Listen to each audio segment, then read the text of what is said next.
Bebé Bigotes, de Patacrúa, a partir dun conto tradicional de Mongolia. Era unha vez un vello moi vello e unha vella moi bella que soñaban con ter un bebé. Un día decidiron poñerse mans á obra. Fixeron unha nena de pau, pero era demasiado dura.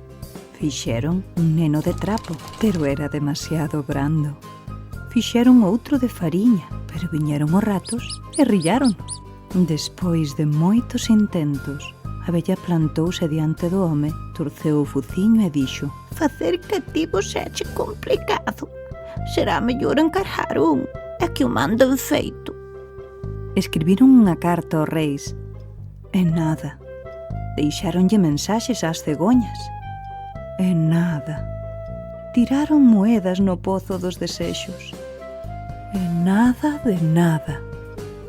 O vello empezaba a estar farto de tanta leria, e berroulle a vella: Pido papas. Se queres un fillo, vas ter que sacalo da barriga. Unha tarde, aproveitando que estaba soa na casa, a velliña envolveu un gato nunha manta e meteuno na cama.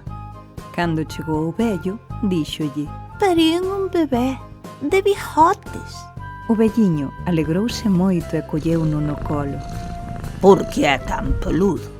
Porque lle fixen unha chaquetiña para que non teña frío, dixo ela.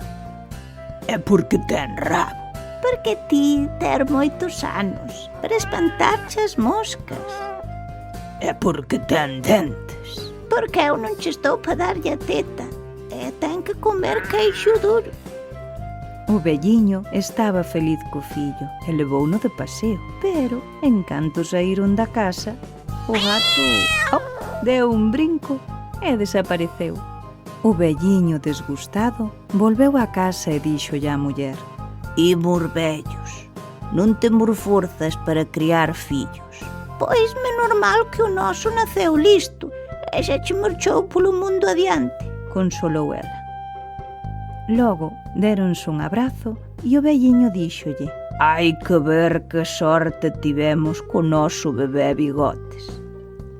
Desde aquela viviron felices coidando o un do outro e nunca máis volveron pensar en ter un bebé.